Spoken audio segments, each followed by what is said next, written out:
안녕하세요. 다정한 남걱정 다락방TV입니다. 오늘도 저의 다락을 찾아주셔서 감사드리고요. 사연 시작해보도록 하겠습니다. 안녕하세요. 저는 30대 중반의 평범한 남자입니다. 결혼한 지는 올해로 3년째이며 현재는 이혼을 준비 중입니다. 제가 이혼을 결심한 이유는 정말 남들이 보면 뭐 이런 이유로 라고 생각하실 수도 있는 부분입니다. 하지만 저에게는 정말 중요한 부분이었거든요. 제가 결혼한 여자는 강아지를 무척이나 좋아했습니다. 연애 때부터 굉장히 좋아하던 걸 알아서 그 당시에는 애견 카페에 가서 데이트를 하기도 하고 그렇게 재밌게 잘 보냈던 것 같습니다. 아내는 결혼 전부터도 처갓집에서 강아지를 키우고 싶다고 평생을 졸랐다고 하더군요. 하지만 처갓집에서 강아지를 키우는 것에 대해 결사반대를 하는 입장이라 키우지는 못했다고 했습니다. 아내는 그래도 강아지들이 못내 눈에 밟혔는지 데이트를 할 때에도 애견 카페에서 가서 몇 시간이고 다른 강아지들을 보는 날이 많았고 그것도 모자랐는지 SNS로 받아보는 강아지가 여러 마리가 되는 듯 보였습니다. 저는 강아지를 그렇게 싫어하지도 그렇다고 좋아하지도 않는 입장이었으나 아내가 강아지에 죽고 못 사는 지경이니 좋아하려고 노력을 하는 편이었습니다. 그리고 연애를 하는 당시에는 동물들에게도 사랑을 주는 아내가 상냥하고 따뜻하게 보여 저도 싫지만은 않았고요. 그렇게 1년간의 짧은 연애의 끝에 저희 둘은 결혼을 하게 되었습니다. 청혼을 하고 앞으로의 계획에 대해 이야기를 할 때에도 아내는 꼭 신혼집에 우리가 들어가게 되면 강아지를 꼭 키우자고 말했었고 저는 당연히 아내가 얼마나 강아지를 좋아하는지 잘 알기 때문에 당연히 예쁜 강아지를 데려와 키우자고 약속을 했었습니다. 그리고 그 약속을 지키기 위해 신혼집에서 뭉치라는 하얀 말티즈를 키우기 시작했습니다. 처음에는 똥오줌도 못 가리던 게 지내면서 배변도 가리고 무엇보다 힘들게 일하고 퇴근했을 때 현관까지 나와서 낑낑거리며 저를 반기는 모습에 저도 뭉치 없이는 살 수가 없을 정도로 너무너무 사랑스럽고 예쁘기만 했습니다. 이렇게 예뻐하는 것에서 아내의 강아지 사랑이 전부였다면 아무 탈도 없었겠지만 문제는 뭉치를 키우면서부터 시작되었습니다. 제일 먼저 아내가 뭉치 때문에 일을 그만두었습니다. 저와 상의 없이 어느 날 불쑥 제게 뭉치에게 좀 더 집중하고 싶다. 둘 다 출근한 뒤에 뭉치가 힘들어하는 모습을 보니 자기도 도저히 일을 계속할 수 없을 것 같아 그만두었다고 말하더군요. 앞에서도 말씀드렸다시피 저와 제 아내는 연애를 길게 하지 않았습니다. 따라서 당연히 결혼 준비가 미흡한 것도 많고 준비가 완벽히 된 상태에서 결혼을 한 게 아니라 아직까지 저희 집 형편에 저 혼자 외벌이로 벌어서 가게를 유지하는 게 많이 힘이 드는 상태입니다. 이런 상황을 저만 알고 있는 게 아니라 아내도 똑같이 느끼고 있을 텐데도 저와는 한마디 상의 없이 일을 그만두더군요. 그래도 처음 이야기를 들었을 땐 많이 황당하기도 하고 무책임한 모습에 화도 났었지만 어차피 아기에 대한 계획도 있었기 때문에 조금 일찍 아내가 일을 그만둔 것이라 생각하며 넘어가기로 했습니다. 하지만 더 심한 문제가 생겼습니다. 그건 아내가 자꾸 저희 집으로 유기견이냐 파양이 된 강아지들의 임시보호를 하겠다며 자꾸 집으로 새로운 강아지들을 데려오면서 문제가 생겼습니다. 임시보호라는 게 주인이 버리거나 혹은 잃어버린 또는 입양을 갔는데 어떤 이유로 파양되어 다시 새로운 주인을 찾는 기간 동안 집에서 그 강아지들을 거두어 무사히 새로운 주인이 나타날 때까지 돌봐야 하는 걸 말합니다. 사실 저는 강아지를 좋아하려 노력했다지만 솔직히 말씀드리면 저희 집 뭉치를 빼면 다른 강아지들은 관심도 없고 정이 가지도 않습니다. 더불어 제가 이런 상태인데 집에 이런 이유 저런 이유로 데려온 강아지가 현재 7마리입니다. 저의 뭉치까지 포함하면 8마리네요. 집에 들어오면 말 그대로 개판입니다.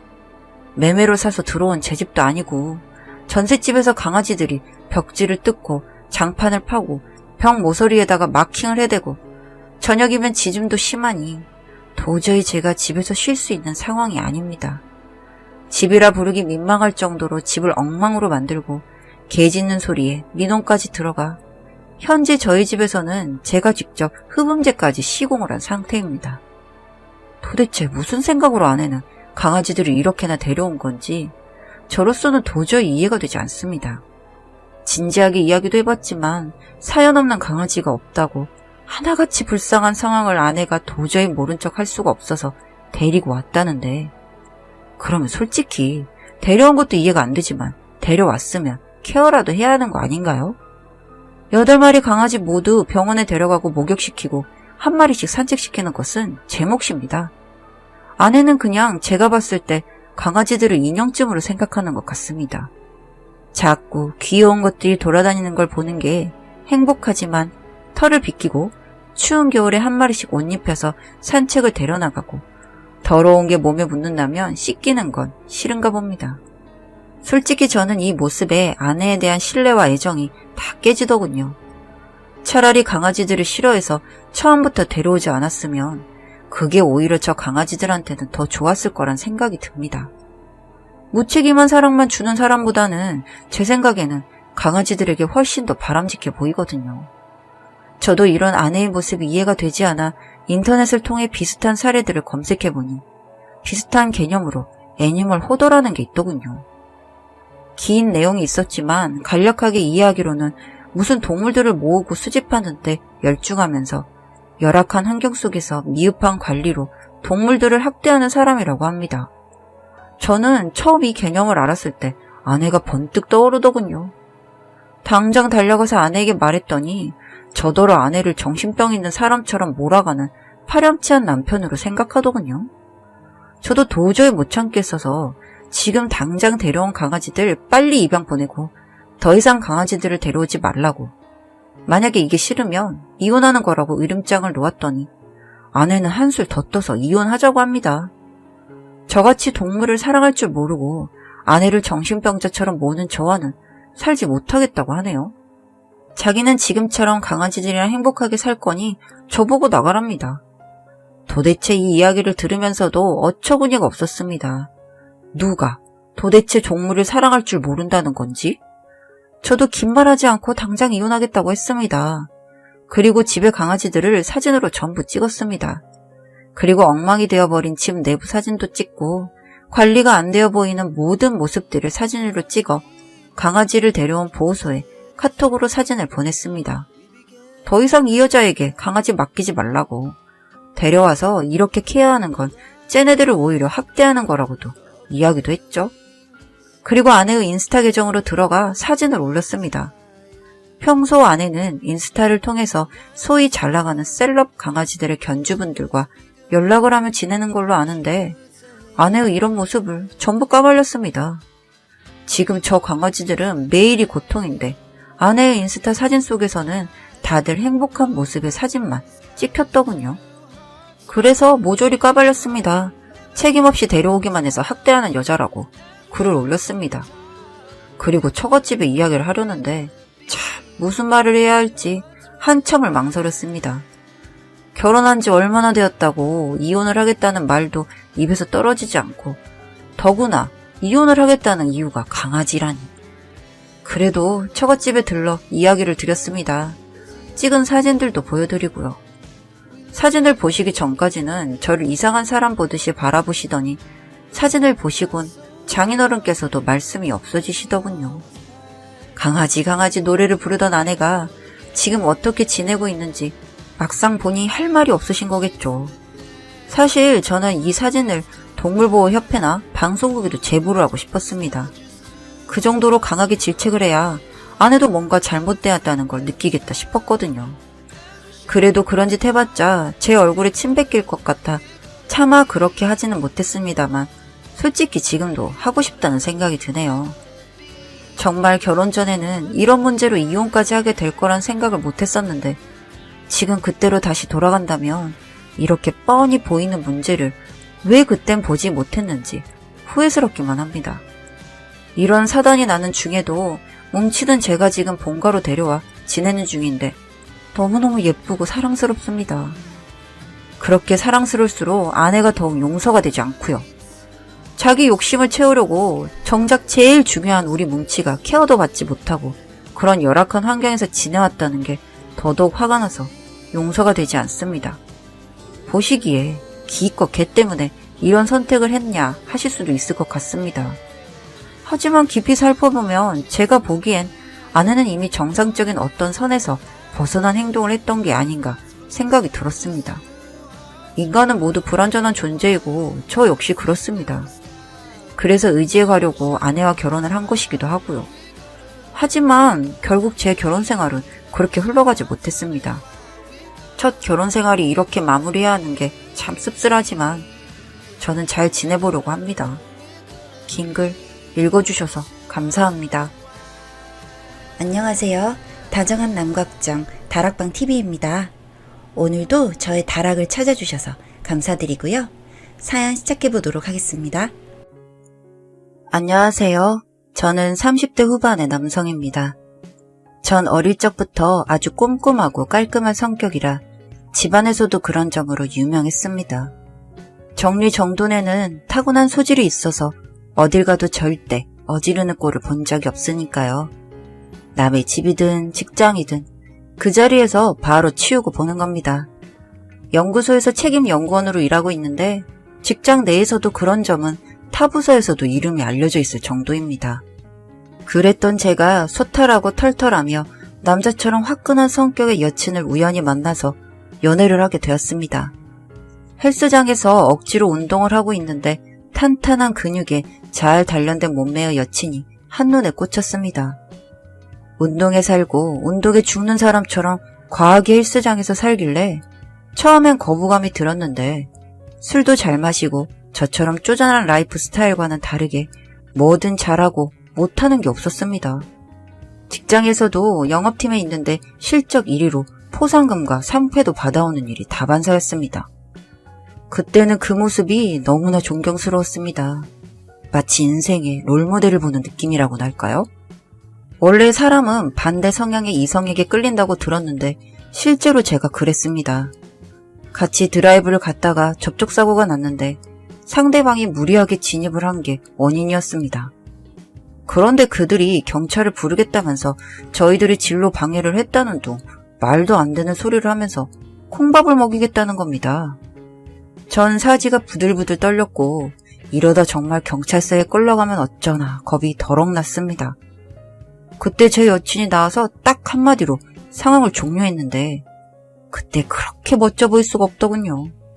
콩밥이고 팥밥이고 간에 그쪽이 좌회전하겠다고 직진 차선에 무리하게 진입한 건 도로교통법 위반이고 교통 흐름을 방해한 건 중죄예요. 10대 중과실 못지않게 잘한 건 개뿔도 없단 말입니다. 아시겠어요? 그리고는 트렁크를 열고는 뭔가를 꺼내서 쌍절곤을 휘두르는데 상당히 위협적이었습니다. 갑자기 어깨 통증이 와서 몸 좀 풀고 다시 얘기하죠? 전 바짝 쫄아서 가슴이 콩닥콩닥 뛰었는데 여친이 그 한마디에 상대 측도 순순히 보험 처리하겠다고 수그러드는 겁니다. 그때 전 저 여자와 꼭 결혼하겠다고 생각했어요. 제가 인생을 기댈 수 있는 멋지고 강한 성격의 여자를 이상형으로 찾고 있었거든요. 전 그날 정말 가슴이 벅차올랐습니다. 비록 모아놓은 돈도 별로 없고 저도 집안이 넉넉지 않아 작은 전세 아파트에서 시작하게 되었지만 그녀와 함께할 생각을 하니 너무 기뻤습니다. 프로포즈는 머리가 터지게 고민해서 케이크 속에 반지를 심어 넣는 걸로 했고 여친이 와사삭 힘차게 씹는 바람에 임플란트를 할 뻔했지만 그래도 그녀는 흔쾌히 제 구애를 받아들였습니다. 전 세상을 다 얻은 듯 정말 행복했습니다. 예식장에선 그녀의 지인들과 친구들이 너무 많아서 2번에 나눠 촬영을 했을 정도였습니다. 그 정도로 인맥과 주변에 사람들이 많아서 늘 도움을 주고받더라고요. 신혼여행도 직접 렌트카를 운전해서 유럽의 여기저기 멋진 명소를 관광하고 왔답니다. 그런데 기쁨은 거기까지가 마지막이었습니다. 신혼집에 와서부터 그녀는 다른 사람 같았습니다. 기본적인 요리도 못할 뿐더러 살림에 1도 모르는 정말 입에 담기조차 어려울 정도였습니다. 사람이 의식주가 충족되어야 하는데 이 사람은 아예 그 개념이 없어요. 저 다른 건 다 까다로워도 입맛은 무딘 편인데 일주일을 참고 먹다가 결국 식중독에 걸렸고 낮이나 밤이나 술을 마시는 아내 때문에 집에서는 술 냄새가 진동을 했습니다. 그러니 제가 계속 소화기내과를 들락이는 계기가 되었죠. 소금인지 설탕인지 간도 제대로 안 보고 정체불명의 요리를 하겠다고 나서는 게 너무 무서웠습니다. 빨래는 늘 밀려 있어서 아예 양말 100켤레를 사서 쟁여놨습니다. 팬티는 제때 빨아야 되는데 아무데나 벗어서 쑤셔 박아놓으니 늘 새로 사야 했습니다. 멀쩡한 세탁기를 놔두고 빨래방에 가서 빨고 세탁소에 맡기고 찾아오는 것도 오로지 제 몫이었습니다. 그래도 사랑하니까 그 힘을 믿었습니다. 처음엔 서툴고 그러다가 달라지겠지. 하지만 그건 오로지 저의 헛된 희망이었어요. 가장 간단한 된장찌개, 김치찌개도 못 끓이고 오로지 반조리식품, 그나마 카레라이스 정도는 아주 예술작품인 겁니다. 아내 수준에서는. 음식은 사 먹는 게 진리라면서 한 달 외식비가 무려 200만 원도 넘게 나옵니다. 각자 직장에서 먹는 식비는 제외하고 저렇습니다. 그리고 다른 건 100번 양보하더라도 정리정돈, 이게 태생적으로 안 됩니다. 양말, 속옷, 외투 할 것 없이 집에 오면 허물벗듯이 여기저기 벗어놓고 그게 끝입니다. 그 치닥거리를 제가 다 해야 하는 겁니다. 제가 남편인지 가사 도우미인지 분간이 안 갈 정도로. 가끔 프로젝트 팀이 발족돼서 밤낮 없이 야근을 하는 시즌에는 집에 들어가기가 싫어서 숙직실에서 잤습니다. 집에 가봐야 제대로 밥도 못 먹고 진드기 곰팡이가 창궐하는 곳에서 자기 싫었습니다. 안 그래도 깔끔했던 저였는데 정말 더더욱 견디기 힘들었습니다. 그리고 또 하나의 문제가 있었습니다. 바로 돈 문제였는데요. 저희는 각자 버는 돈으로 생활하고 대출금만 제 월급에서 나갑니다. 얼마 안 되는 돈이기도 하고 각자 저축을 하니까 연말이면 꽤 되겠구나 생각하고 있었죠. 그러다가 갑자기 전세기간이 남았는데 저희 연구소가 경기도 세종시로 이전을 하게 돼서 집을 내놓게 되었습니다. 그동안 이사갈 지역의 아파트 전세금은 1억이 올랐는데 세상에 저는 미혼 때부터 5천만 원을 모아놓은 반면 아내는 꼴랑 200만 원만 있는 겁니다. 게다가 마이너스 통장 3천이 남아있었죠. 직장 다니면서 술도 마시고 친구도 만나는데 언제 저축을 하냐며 저를 비난하는데 처음으로 결혼을 후회했습니다. 이 상황이라면 집을 좁혀가거나 더 저렴한 곳으로 이사를 해야만 했거든요. 제가 까칠하고 쪼잔하긴 하지만 아내의 그런 씀씀이가 이해가 되질 않았죠. 결론은 대출을 예상보다 2배로 더 받아서 발령받은 곳의 아파트에 겨우 전세를 얻었습니다. 여기서 압권은 집을 보러 온 세입자가 붙박이장을 열어보다가 쏟아져 나온 온갖 살림살이, 이불, 그릇 세트, 피규어 박스, 고데기 등등에 머리를 다쳐서 제가 치료비까지 댔다는 겁니다. 치료비를 물어준 것도 참을 수 없었지만 전 더 이상 이렇게 지저분한 여자아는 살 수 없다는 결심이 섰습니다. 그날 대판 싸우다 저는 분한 나머지 쌍욕이 나왔고 아내도 만만치 않더군요. 뭐 그동안 보여준 성격만 봐도 짐작할 수 있었지만 그래도 막상 보니 놀랍더군요. 결국 술에 찌들어 늦게까지 일하는 게 안쓰러워 해장국도 끓여주고 나름 이렇게 저렇게 결혼 생활을 유지해보려고 애썼는데 그날은 둘 다 감정이 격해지면서 제 욕에 분노가 폭발했는지 아내는 저를 죽지 않을 만큼 때렸습니다. 잔소리에 뇌가 썩는 것 같다면서요. 저더러 그 입 닥치라면서 2단 옆차기에 니킥에 얼굴을 손으로 가리지 않았으면 치아도 강냉이 털리듯 날아갔을 겁니다. 그날 전 세상을 하직할 뻔했습니다. 진짜 병풍 뒤에서 향냄새 맡는 줄 알았어요. 고등학교 때 기합 받아보고는 처음이었습니다. 군대는 공익을 나와서 그런 일이 없었는데 안 그래도 소심한 저는 서서 오줌을 지릴 정도였죠. 솔직히 그날 하루는 저도 잘못했으니 넘어갔습니다. 그런데 부부싸움이 심해지면 아내는 폭력을 휘둘렸어요. 힘이 얼마나 센지 나중에는 골절상도 입어서 상해 진단서도 발급받아 놨습니다. 다음날엔 순한 양처럼 언제 그랬냐는 듯이 미안하다면서 약도 발라주고 선물도 사주고 그러는데 며칠 지나면 또 그 악행이 반복되었습니다. 결국 전 참고 참다가 이혼 소송을 냈고 예상대로 승소했습니다. 법원에서 선고 공판이 끝나고 이혼이 확정된 순간 기쁨의 눈물을 줄줄 흘린 기억이 납니다. 하루를 살아도 사람답게 살고 싶었거든요. 그렇게 저는 이혼을 하고 지금은 여성스럽고 섬세한 저와 성향이 비슷한 여친을 예쁘게 사귀고 있습니다. 새 여친은 말씨도 조용조용하고 하고 싶은 말은 늘 신중하게 생각해서 하는 편입니다. 미각도 뛰어나서 요리도 잘하고요. 결혼은 질려서 아직은 생각 안 하고 있고요. 가끔은 첫 결혼에 대한 악몽을 꿉니다. 그래도 새 여친을 만나서 비교적 마음이 안정되고 행복한 마음이 듭니다. 전 첫 결혼에 실패한 후 결혼 잘못하면 인생 쪽난다는 교훈을 얻었습니다. 주위 사람들에게 늘 학습을 시킵니다. 거칠고 와일드한 여자는 연애할 땐 모르겠지만 배우자로서는 지옥이라고. 자칫하면 인생 거덜난다고 목 터지게 외칩니다. 긴 글 읽어주셔서 감사드립니다. 안녕하세요. 다정한 남각장 다락방 TV입니다. 오늘도 저의 다락을 찾아주셔서 감사드리고요. 사연 시작해보도록 하겠습니다. 안녕하세요. 20대 후반의 평범한 남자입니다. 다름이 아니라 결혼하면서 제가 데려온 강아지와 와이프가 데려온 강아지를 아내가 차별해서 이혼을 하게 되었습니다.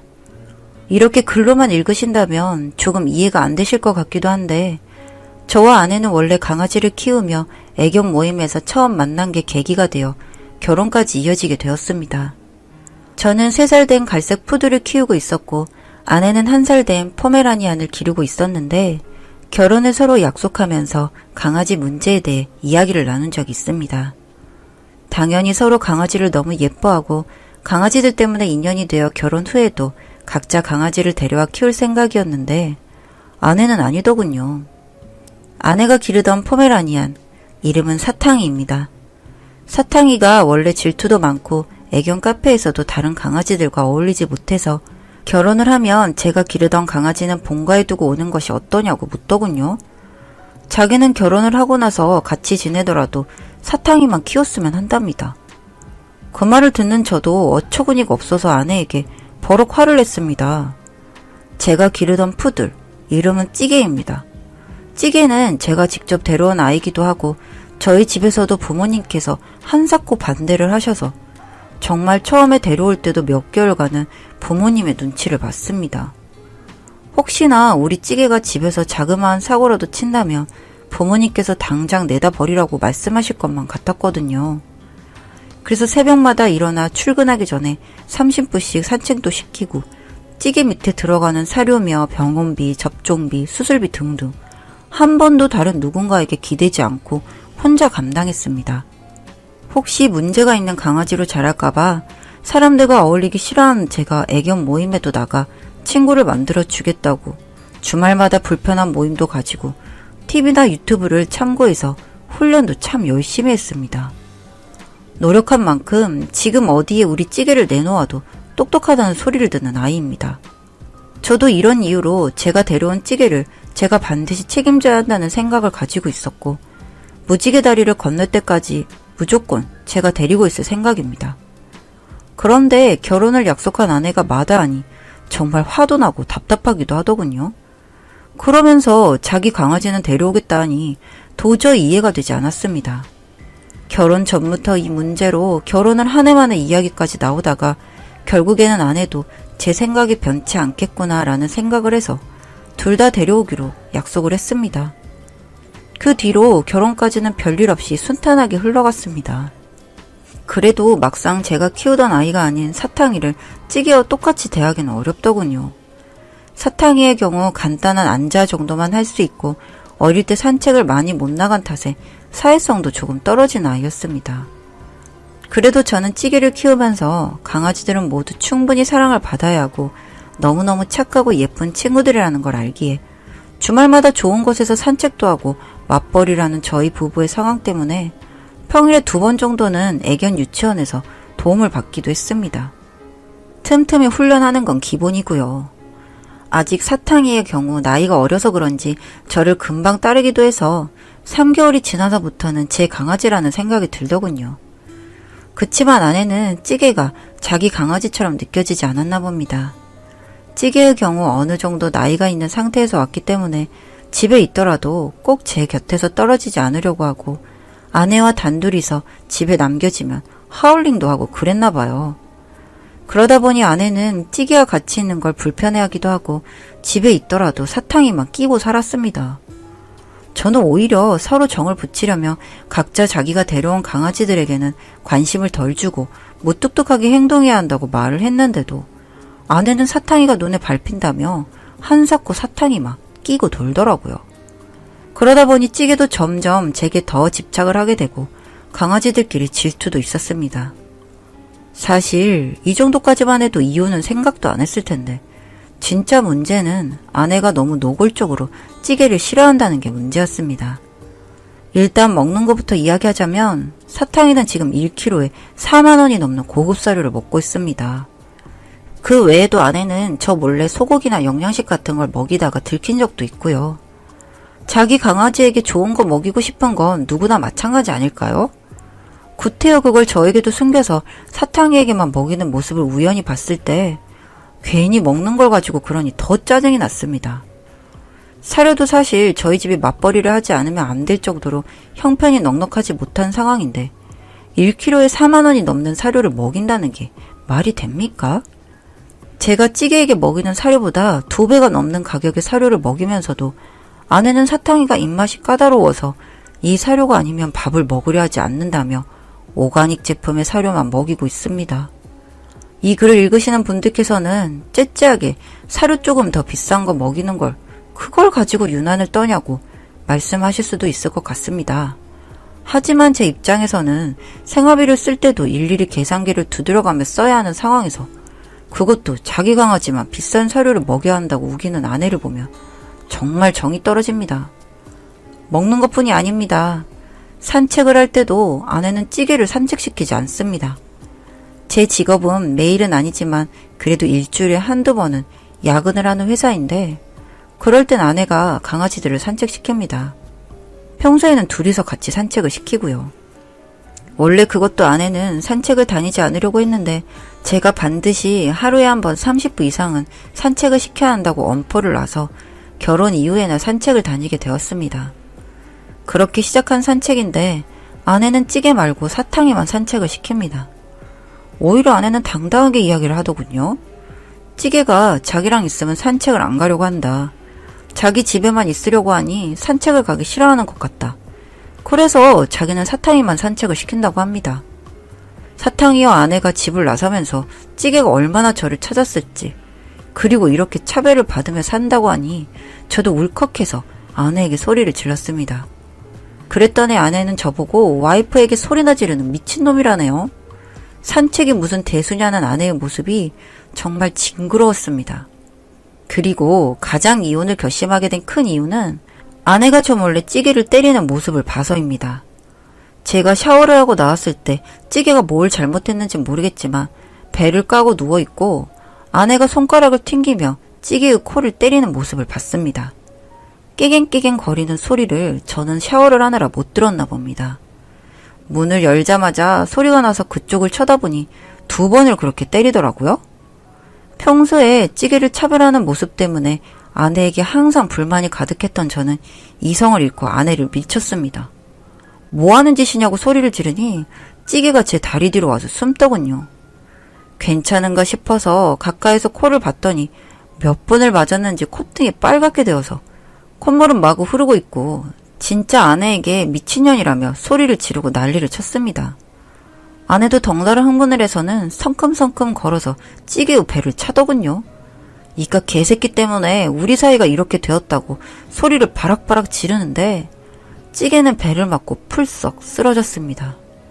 저도 아내 뺨을 치고는 그대로 찌개를 안고 병원으로 가서 사진이며 다 찍고 나중에 아내를 고소하게 소견서이며 진단서 뭐든 다 끊어달라고 했습니다. 평소에 맞벌이라는 탓에 강아지를 보려고 둔 홈캠 영상도 녹화를 해뒀고요.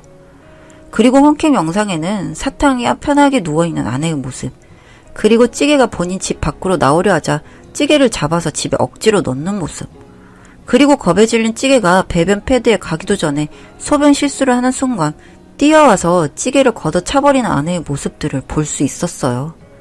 그대로 아내에게 이혼을 하자고 이야기했습니다. 더 이상 같이 못 살겠고 찌개를 대하는 내 모습에 진절머리가 나고 정이 오만상 다 떨어져서 못 살겠다고 했습니다. 아내는 처음부터 저 개새끼를 집에 들이는 게 아니었다고, 저 개새끼만 아니면 아무 문제가 없는 결혼이었다고, 버려야 한다는 등 이런 이야기만 늘어놓더군요. 과정이 지저분하긴 했지만 지금은 이혼을 한 상태입니다. 고소까지 하려고 했는데 알아보니 강아지의 경우 상해를 입히거나 폭력을 휘둘려도 재물 손괴죄밖에는 처벌이 안 된다고 하네요. 벌금만 몇만 원 물고 끝나는 거라 고소까지는 진행하지 않았습니다. 지금은 찌개와 다시 본가에 들어와 살고 있는데 정말 볼 때마다 너무 찌개에게 미안하고, 제가 없는 동안 눈치 보며 힘들게 6개월이란 시간을 견뎌준 찌개에게 너무너무 미안한 마음밖에 들지 않네요. 제가 걔 때문에 이혼한 게 너무 오바라고 생각하시나요? 다들 어떻게 보시는지 궁금합니다. 안녕하세요.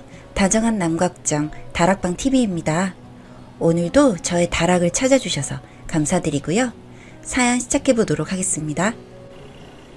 정신 나간 아내 참교육 시킨 얘기 좀 해보겠습니다. 아내는 제 친구가 소개시켜줘서 만나게 되었고 연애 1년에 바로 결혼까지 했습니다. 처음에는 정말 잘 맞았습니다. 뭘 해도 취향이 비슷하고 저도 아내도 술 한 잔씩 먹는 거 좋아하고 그랬기 때문에 어디 핫플레이스나 분위기 있는 술집만 발견하며 전국 방방곳곳을 찾아다니며 재밌게 연애했습니다. 그런 게 너무 좋아서 진짜 천생연분인 줄 알았습니다. 서로 뭐 먹으면서 TV 보고 한 잔씩 하고 하는 게임도 비슷하고 취향이나 모든 게 잘 맞았으니까요. 그런데 문제는 결혼 후에 발생했습니다.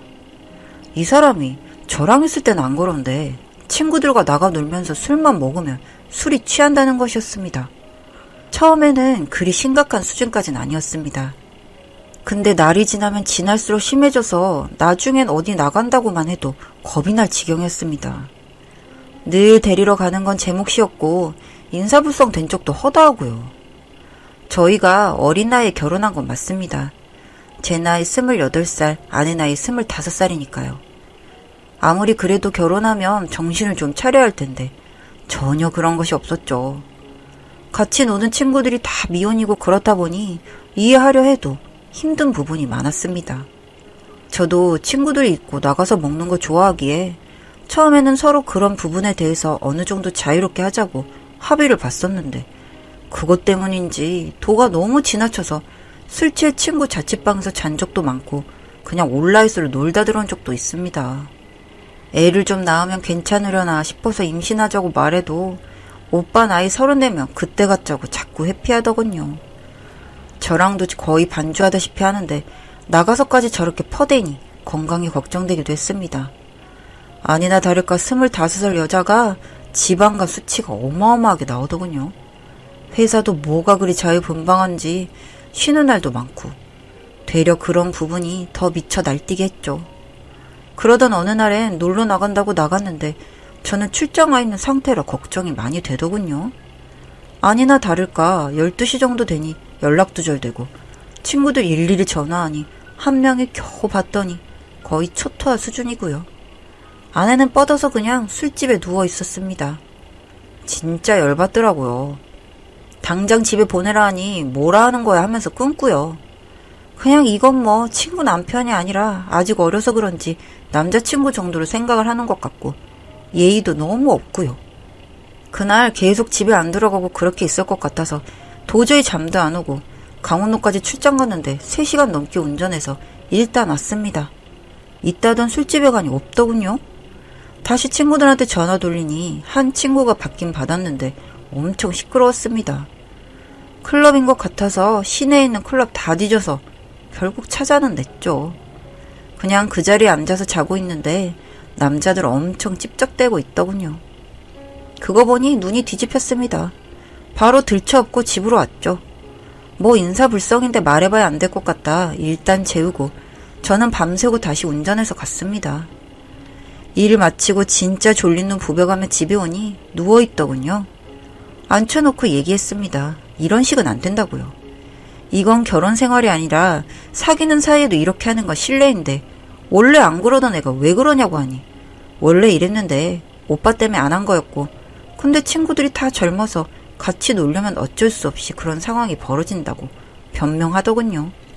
그래서 그럼 술을 좀 적당히 먹으면 되잖아 하니 오빠도 술 먹으면서 맨날 많이 늦으면서 왜 나한테만 그러냐고 몸 힘든데 자꾸 짜증나게 하지 마라 하더군요.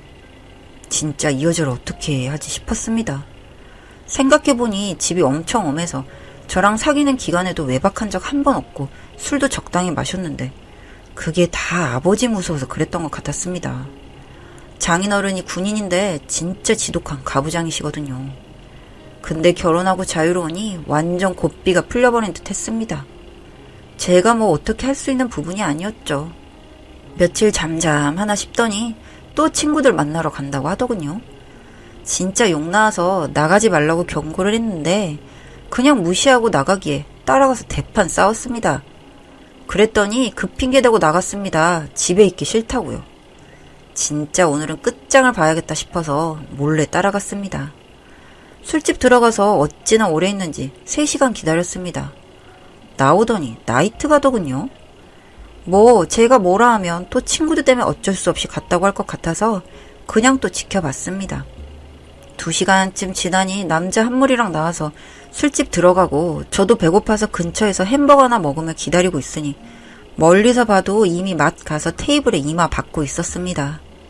가서 또 데려와야 하나 싶었는데 또 갑자기 나타나면 미행한 게 티나니까 그냥 일단 지켜봤습니다. 얼마 뒤에 나오더니 남자한테 업혀서 모텔 가고 있었습니다. 친구들 그거 보면서 지들도 남자 하나 시키고 갈 길 가고요. 진짜 저 어린 년들 잡아서 다 족치고 싶은데 방법이 없었죠. 일단 무슨 일 나면 안 되니까 바로 따로 들어가서 주인 아주머니한테 양해 구하니 마스터키 주시더군요. 바로 문 열어서 남자놈한테 저 여자 남편이라 하니 옷 챙겨서 도망가고 그 와중에도 뻗어서 치마는 배까지 올라가 있고 참 사진 다 찍었습니다. 그리고 그냥 차에 내려와 있었죠. 피곤해도 잠도 안 오고 그냥 안에 내려올 때까지 기다렸습니다. 아침 7시쯤 되니까 나왔습니다. 나오기에 바로 차에서 내려서 모른 척하고 왜 여기서 나오냐고 하니 오빠는 왜 여기 있어? 하더군요. 네 친구가 여기 있다고 알려줘서 왔는데 방을 알아야 들어가지 하니 엄청 당황했습니다. 누구랑 잤냐 하니 혼자 잤다 하기에 확실하냐 물었습니다. 응, 진짜 라고 하기에 그럼 CCTV 확인해도 되겠네 하니 그제서야 잘못했다고 빌었습니다. 그냥 이혼하자고 하고 혼자 집에 와서 한숨 잤죠. 일어나니 얘기 좀 하자고 진짜 미안하다고 빌기에 어차피 나이도 어리고 이혼 한 번 했다고 흠도 아니잖아. 그렇게 좋아하는 친구들이랑 맨날 놀고 먹으면서 살라고 했더니 제발 미안하다고 하던데 거기서 그냥 넘어가면 안 될 것 같았습니다. 그리고 저도 오만정이 떨어지고 있는 상태였고요. 바로 짐 싸서 나가라고 캐리어 큰 거 집어 던졌습니다. 너 같은 애랑 살면 내 수명 단축될 것 같으니까 당장 꺼지라고요. 어디 할 짓이 없어서 결혼한 여자가 나이트 가서 원나잇이나 하고 다니냐고. 너는 장인어른한테 일단 말하고 이혼서를 보낼 테니까 도장 찍으라고요. 바로 장문의 카톡을 장인어른한테 보냈습니다. 찍어놓은 사진과 함께요. 어제 있었던 일, 여태 있었던 일, 그리고 이혼하겠다는 말까지 보내고 나니 읽고 답이 없으셨습니다. 충격 받으셨나 보다 하고 있었는데 저녁 7시쯤에 초인종이 울리기에 가보니 장인어른이었습니다. 문 열리자마자 들어오셔서 아내를 그냥 샌드백처럼 패시더니 어차피 이혼당할령 그냥 죽인다면서 가위로 머리 다 자르고 완전 난리도 아니었죠. 덩치가 소같으신 분이라 말릴 엄두도 안 났습니다. 그냥 멀뚱 보고만 있으니 2년 내가 데리고 가도 되겠냐고 하시기에 마음대로 하라고 하니 진짜 데리고 가셨습니다. 뭐 그 뒤로는 어떻게 되었는지 모르겠으나 한 3일 지나니 아내한테 연락이 왔습니다. 제발 좀 살려달라고요. 그냥 서류 보낼 테니까 도장 찍으라고 하니 진짜 나 죽는다고 한 번만 살려달라 하기에 뭔 일인가 싶어 가보니 머리는 다 밀려서 방에 박혀있더군요. 장인어른 저 보자마자 딸 잘못 키워서 미안하다고 하시면서 서류 가져온 거냐고 온 김에 소주 한잔 하자 하시기에 얘기 좀 했습니다. 결론은 제가 이번만 봐주고 앞으로 그러지 않겠다라는 각서라도 받아서 똑바로 생활할 수 있게 하는 거였죠. 머리 다 밀린 아내한테 각서 쓰고 앞으로 이런 일 없게 할래? 하니 힘차게 고개 끄덕이며 진짜 미안하다고 하더군요. 그렇게 대충 상황 정리시키고 데리고 왔습니다. 회사도 무단 결근으로 못 가서 결국 그냥 그만둬야 할 것 같고 그냥 집에만 뒀죠.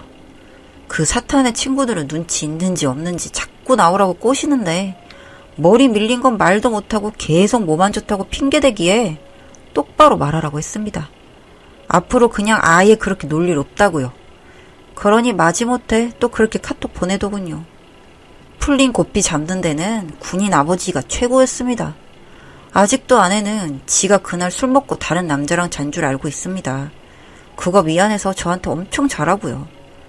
그리고는 저한테 하룻밤 바람 피는 거는 자기도 한번 용서해준다고 하는데 저는 그럴 마음 전혀 없습니다. 그냥 이대로 잘 살 수만 있다면 바랄 게 없죠. 장인어른 늙으셔서 기력 약해지시면 또 고피가 풀릴 수는 있겠으나 그때까지 잘 타일러서 좀 제대로 된 사람 만들어 볼까 합니다. 아, 그리고 그 친구들 얘기가 있었네요. 얼마 전 그 친구 중 하나가 남자 하나 물어서 사귀고 있었는데 친구들 소개시켜준다고 만난 술자리에서 친구 둘이 동시에 그 남자한테 반해서 좋아했다네요. 뭐 잘생기고 키도 크다나 뭐라나. 하여튼 그래서 그 남자한테 끼부리고 번호 따서 몰래 연락하고 그러다가 사귀고 있는 친구한테 두 친구 다 걸려서 난리 났다고 하더군요. 몸싸움까지 하면서 싸워서 경찰서까지 갔다네요. 남자의 미친 것들이란. 제 아내가 저 소개시켜줄 때는 아무 일도 없었는데 괜히 씁쓸합니다. 여튼 지금 그 모임은 파해졌고 저도 한시름 놓았습니다. 집사람도 이젠 좀 결혼한 여자 티가 나고요. 내년에는 임신도 하기로 했습니다. 뭐 참교육을 제가 시킨 것은 아니지만 그래도 제 인생에서 좀 후련했던 얘기 좀 해봤습니다. 읽어주셔서 감사합니다.